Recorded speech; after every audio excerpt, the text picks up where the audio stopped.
Hi friends, welcome to Saviari Designers. நம்ம இந்த வீடியோல பார்க்க போறது ஒரு பேக் neck டிஃபரண்டா இருக்கும். கட் பண்ணி ஸ்டிட்ச் பண்ணுவாங்க இல்லைங்களா, அது நார்மலா ரவுண்ட் neck இல்லாம இது கொஞ்சம் டிஃபரண்டா இருக்கிற மாதிரி வச்சிருக்கேன். அப்புறம் ஸ்லீவ்ல வந்து திலகம் ஷேப் மோட்டிஃப் இருக்கிற மாதிரி ட்ரை பண்ணியிருக்கேன். இது எப்படி போட்டிருக்கேன்றதை உங்களுக்கு அப்படியே ஷேர் பண்ணிட்டு இருக்கேன். ஃபர்ஸ்ட் சுகர் பீட் வச்சிட்டு அதுக்கப்புறம் மேட் ஃபினிஷிங்ல இருக்கும் இல்லைங்களா, அதில் ப்ளூ கலர் வச்சிருக்கேன் பீட்ஸ். சுகர் பீடு வந்து ப்ரிசர்வ் பிராண்ட் இருக்குது இல்லைங்களா, அந்த பீடு அதே சைஸில் தான் இந்த மேட் ஃபினிஷிங்கில் இருக்கிற சுகர் பீடுமே இருக்கும். அதனால் அதையுமே சுகர் பீடு வைக்கிற மாதிரி ரெண்டு பீடாக வச்சு போட்டுக்கலாம்.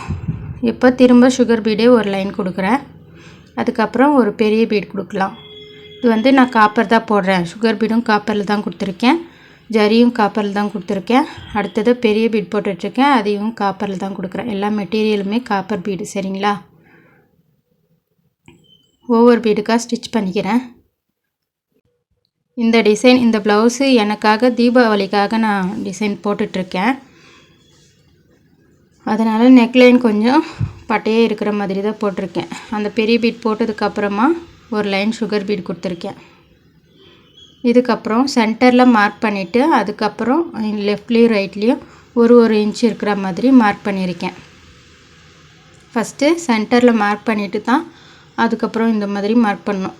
சின்ன ஏதாவது ஒரே கேப்பில் இருக்கிற மாதிரி பீட்ஸு மூணு பீட்ஸ் வைக்கிறது அந்த மாதிரி ஏதாவது பண்ணுறது, அது ஏதாவது இருந்தாலும் இல்லை ஸ்டோன் வைக்கிறதா இருந்தாலும் கூட நீங்கள் அந்த மாதிரி சென்டரில் மார்க் பண்ணிவிட்டு சென்டர்லேருந்து ரைட்டு சென்டர்லேருந்து லெஃப்ட்டு அப்படி என்ன லென்த்து வைக்கிறீங்களோ அந்த லென்த்து மார்க் பண்ணிவிட்டு இந்த மாதிரி பண்ணிக்கோங்க. சரிங்களா, இப்போ நான் மூணாக ஸ்டோன் ஒட்டிக்க போகிறேன். அதனால் மூணு இருக்கிற மாதிரி க்ளூ வச்சுருக்கேன். அப்புறம் பார்த்திங்கன்னா சென்டரில் இது வந்து நான் காப்பருக்கு ஏற்ற மாதிரி ஸ்டோன் இருக்கட்டும்னு சொல்லி தான் வச்சேன். ஆனால் இது ஆரஞ்சு கலர் ஸ்டோன் தான், காப்பருக்கும் செட் ஆகிக்கும்.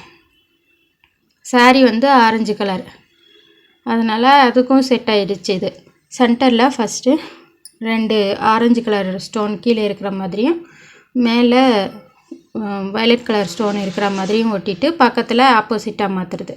அதே மாதிரி ஆப்போசிட்டாக மாற்றி ஸ்டோனை ஒட்டிட்டு ட்ரை பண்ணதுக்கப்புறமா இந்த மாதிரி சுகர் பீட் கொடுத்துக்கிறேன்.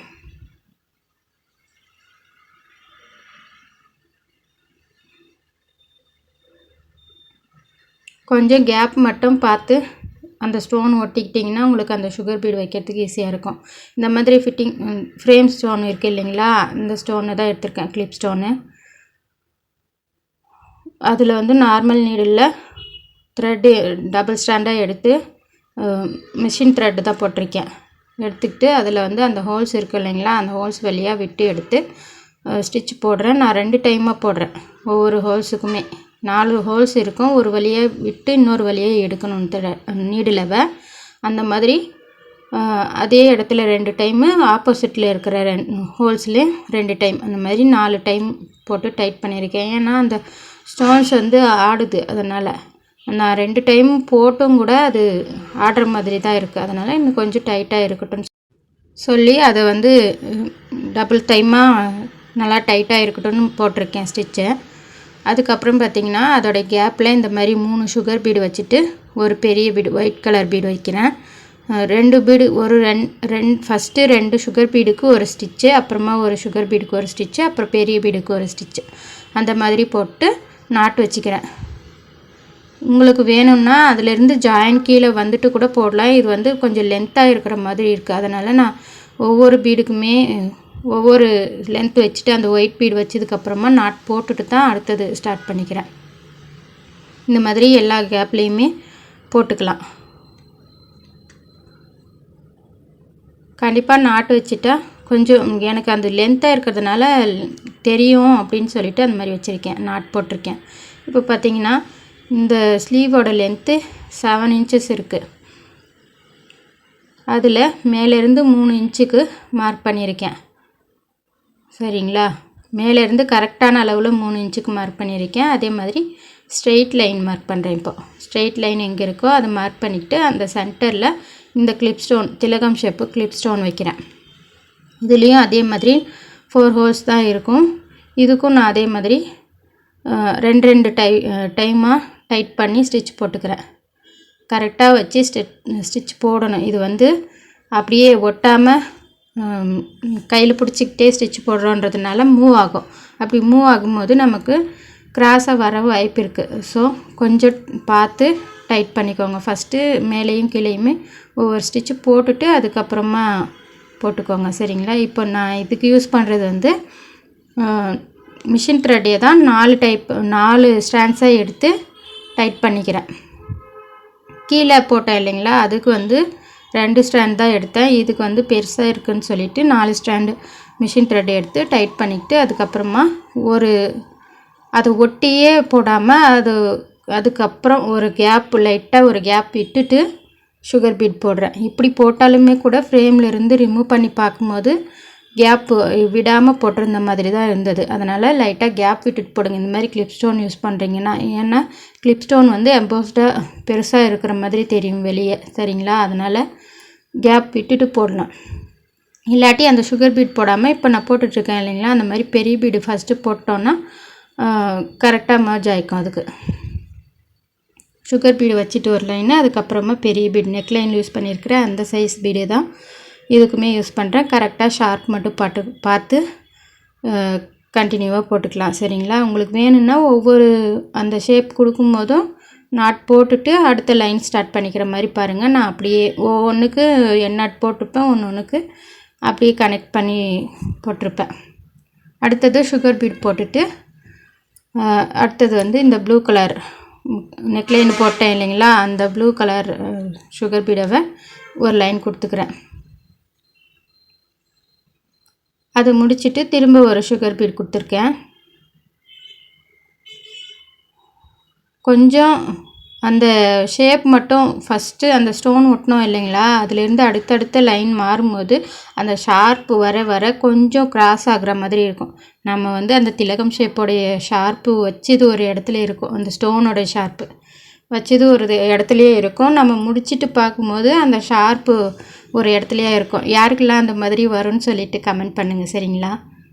எனக்கு இந்த மாதிரி தான் வரும். ஒரு ப்ளவுஸில் கரெக்ட் பண்ணிட்டேன், ஒரு ஸ்லீவில் கரெக்ட் பண்ணிட்டேன், ஒரு ஸ்லீவில் எனக்கு அப்படி தான் வந்தது. நான் அதுக்கேற்ற மாதிரி ஸ்டிச் பண்ணும்போது ஸ்லீவோட சென்டரில் இருக்கிற மாதிரி வச்சு ஸ்டிச் பண்ணிட்டேன். ஃபஸ்ட்டு ஆனால் பார்த்தீங்கன்னா அந்த ஸ்டோன் ஒட்டியிருக்கிற ஷார்ப் ஒரு இடத்துல இருக்கும், முடிச்சிருக்கிற ஷார்ப் ஒரு இடத்துல இருக்கும், ஒரு 1/4 இன்ச்சு அந்த மாதிரி டிஃப்ரெண்ட் மாதிரி. இப்போ பார்த்திங்கன்னா அதை முடிச்சுட்டு நான் இந்த மாதிரி ஸ்டோன் ஒட்டுறதுக்கு திலகம் ஷேப் தான் ஒட்ட போகிறேன். ஸ்டோன் ஒட்டுறதுக்கு க்ளூ வச்சுருக்கேன். மேலே ஸ்ட்ரெயிட்டாக வச்சுட்டு அப்புறம் போக போக கிராஸாக வந்து கீழே சென்டரில் வந்து ஸ்ட்ரெயிட்டாக இருக்கிற மாதிரி வச்சுக்கணும். அதே மாதிரி அந்த ஸ்டோன் ஒட்டினது வந்து அந்த சுகர் பீடு ஃபஸ்ட்டு முடிச்சுட்டு அதுக்கப்புறம் தானே ஸ்டோன் ஒட்டினேன், அந்த சுகர் பீடு சைடில் வந்து ஷார்ப் இருக்கணும், மேலே ரவுண்டு இருக்கணும். அந்த மாதிரி வச்சு நான் திலகம் ஷேப் ஸ்டோனை ஒட்டியிருக்கேன். அதுக்கப்புறமா அந்த ஸ்டோன் இருக்குது இல்லைங்களா, அதோடைய ரவுண்டு அதோடைய கேப்பில் வந்து நம்ம அப்படியே போட்டோன்னா நமக்கு கொஞ்சம் கிராஸ் ஆகிற மாதிரி வாய்ப்பு இருக்குது.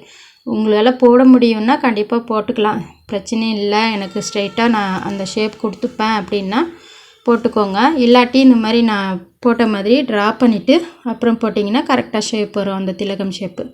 அதுக்கப்புறமா கோல்டு கலர் சுகர் பீடு வச்சுட்டு திரும்ப ஒரு ப்ளூ கலர் சுகர் பீடு வச்சுட்டு அதுக்கப்புறமா ஒரு கோல்டு கலர் சுகர் பீடு வைக்கிறேன். இதில் நான் கோல்டு கலர்னு சொல்கிறது வந்து எப்பவும் சொல்கிற மாதிரி கோல்டுன்னே சொல்கிறேன், கோல்டு கிடையாது, காப்பர். சரிங்களா? அது ஃப்ளோவில் வருது, அதனால் அப்படியே சொல்லிட்டேன். இப்போ பார்த்திங்கன்னா 2 லைன் அது வீடியோ மிஸ் ஆகிடுச்சு, அதனால் அப்படியே விட்டுட்டேன்.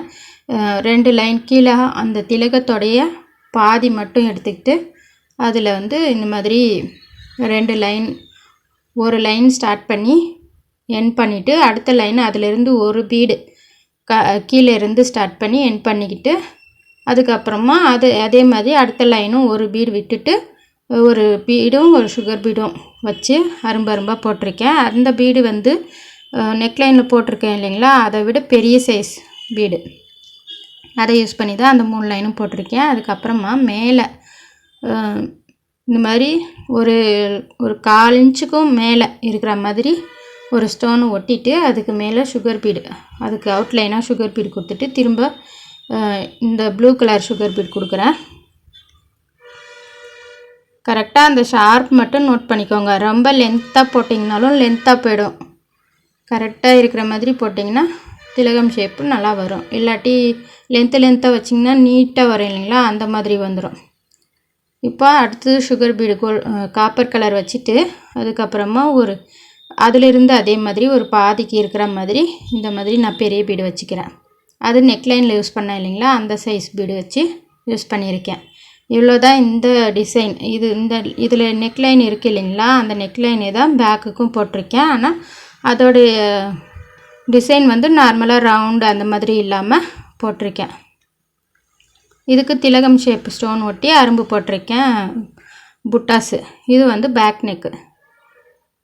இதுக்கு நான் மார்க்கிங்கோ இல்லை போட்டதையோ வீடியோ எடுக்கலை. இந்த ஷார்ப் மட்டும் கரெக்டாக கொடுத்துக்கிட்டிங்கன்னா கரெக்டாக வரும் சரிங்களா. மேலே ஷார்ப்பு வெளியே வரும், கீழே பா ஷேப் கொடுத்த மாதிரி உள் பக்கமாக ஷார்ப் கொடுக்குற மாதிரி இருக்கும். அதை மட்டும் கரெக்ட் பண்ணி நோட் பண்ணி போட்டிங்கன்னா ஈஸியாக இந்த மாதிரி டிசைனை போட்டுக்கலாம். இது ஸ்டிச் பண்ணி போட்டதுக்கப்புறம் இந்த மாதிரி தான் ஃபினிஷிங் இருந்தது. இந்த வீடியோ உங்களுக்கு பிடிச்சிருக்குன்னு நினைக்கிறேன் ஃப்ரெண்ட்ஸ். கண்டிப்பாக வீடியோ பிடிச்சிருந்தால் லைக் பண்ணுங்கள், ஷேர் பண்ணுங்கள். சவி ஆரி டிசைனர் சேனலை சப்ஸ்கிரைப் பண்ணிக்கோங்க. அப்போ தான் அடுத்தடுத்த வீடியோஸ் உங்களுக்கு நோட்டிஃபிகேஷனில் கிடைக்கும். Thank you friends.